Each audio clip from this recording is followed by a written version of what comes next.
What's up guys, Aoshi here, and this is a follow-up video to my Gunpla Battle Nexus Online segment where I generally talked about if it was possible to have a MMORPG game with those type of features available.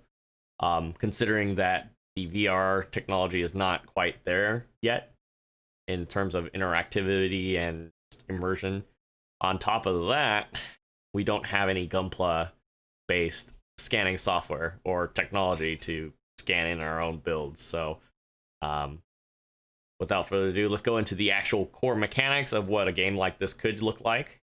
Now, I'm going to refer to 3 different games that I've had experience in. Of course, that experience may vary, but look at games like Final Fantasy 14, ESO, and you got something that's kind of not really a traditional MMORPG experience, something like, say, Division 2. Now, the first 2 games that I've named off of, Final Fantasy 14 and Elder Scrolls Online, both are basically, when you think of those games, you know that they're MMORPG games. Now, of course, with Final Fantasy 14, I consider that more of a traditional MMORPG because it utilizes a class and job system that does center around traditional roles. You got your tank, DPS, and support-based classes. Elder Scrolls Online, they have a similar system as well, but it's more of an action MMO, mainly because your hotkeys or your ability bars are actually shortened down. I think you're running about maybe 5 at the most, but you're able to swap that out of combat. Whereas 14, as you're leveling from 1 to now, which is currently at this time of the video, the cap is 80, you have about maybe at least 20 plus different abilities. A lot of them have different functions, a little more circumstantial. A lot of them are cooldowns, buffs, and things that you chain together in sequence. Of course, depending on the class, the more complex it gets. Jumping to, say, something like Division 2, where it's more of a looter shooter, it has still RPG elements, but a lot of the sort of traditional concepts that we think about in an RPG, the way they have that implemented is through the actual gear and through some of the archetypes that they use. More so with the equipment versus the archetypes. The archetypes, like, say, for example, you have the gunner, technician, forgetting the names right now, but a lot of them have abilities and passive traits that tie into some of the builds that we can interpret in those traditional roles, such as, again, the whole trinity of tank, DPS, and support. Because when you're interacting with all these different environments, sometimes you have to sort of engage in a lot of those fights in those traditional senses, and in that manner can help you win a lot of those fights, a lot of those levels that you have to go through. Now, bringing in those examples, I feel like it kind of explores what the game could be. Like, if we take a traditional sense into it, Final Fantasy 14 might be, or that type of style may work for it. However, it does feel a little slower pace, even though there's a lot going on with it. I know a lot of fans that play Gundam-based games, especially if you look at Maxi Boost Online, which is releasing at the end of July. That's a lot more faster paced than some of the other Gundam games that I've played. You look at something like ESO, is full on action. You're spamming buttons like crazy too, but it's a lot more simplified. Not to say that you can't do it in that manner with a more of a simplified ability setup, because we look at Gundam Battle Operation 2, a lot of the mobile suits, depending on the complexity of the suit, the timeline that it falls under, a lot of these suits may have anywhere from 3 to almost 5 or 6 different weapon systems attached to it, or passive abilities, and something like ESO may set up for that as well. I mean, in terms of the actual gameplay. However, you got something like Division 2, same thing in terms of having certain archetypes or certain roles, but anytime I look at archetypes kind of determining the direction, it reminds me somehow, some way of New Gundam Breaker, with how they were trying to implement different frames, and then you build up on top of the frames with the different gunpla pieces.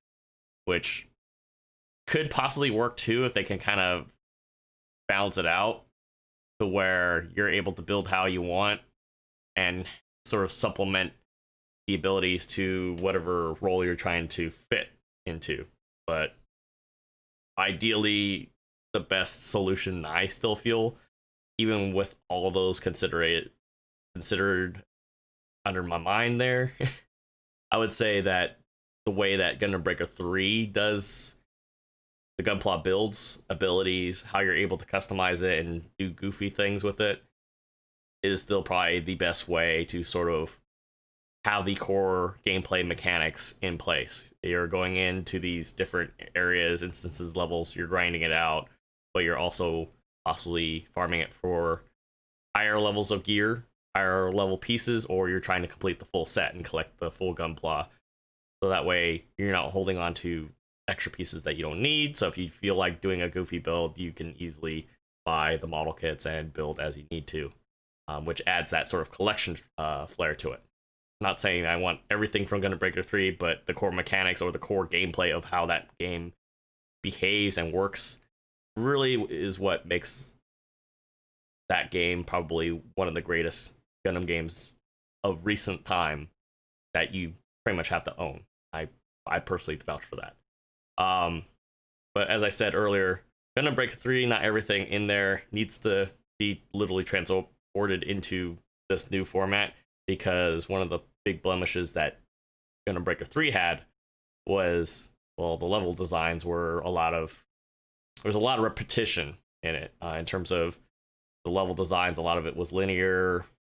It was literally going through the same level, same sort of gameplay too. So if we're talking about an MMORPG, having dedicated zones, places that you could visit, interact with NPCs, things like that, just like you see depicted in Gundam Build Fighters,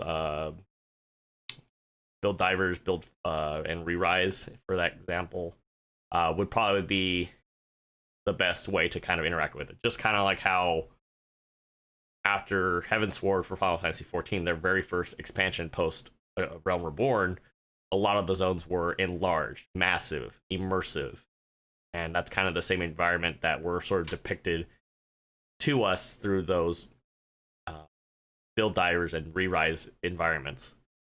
I would say I wouldn't necessarily change the method of how the loot is given to us or dropped or whatnot. Everything from Gundam Breaker 3 in that aspect, I think, is pretty good already, because you're going through taking on different mobs. Now, of course, the variety can change, or if you want to limit it to certain like dungeons, if you will, that might work too.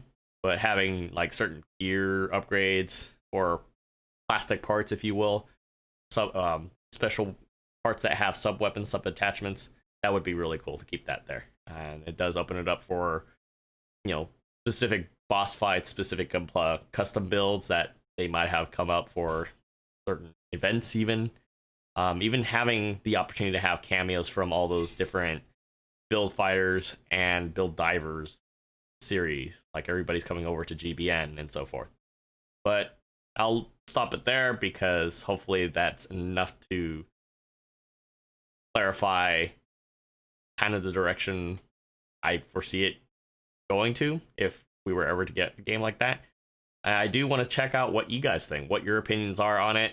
Could it work that way? Do you think we could have a Final Fantasy XIV style MMORPG that's centered in Gunpla, or do you think a hybrid of all those different things might work? Put it in the comments below. Shoot me on Twitter what your responses are. I'm going to be sharing this very shortly, because it's pretty important. I think Namco Bandai needs to see that, considering that the pandemic right now is still a big thing right now. A lot of people are still staying at home, much contrary to what media's showing off. And I think it's been, as I said in the previous video where USGO came out in 2006, I think it's long enough time since we've had a Gundam RPG of any kind not come out. I think this is the prime time to kind of bring that back. So until then, guys, I'll see you on the next video. Stay safe, take care of each other, and peace.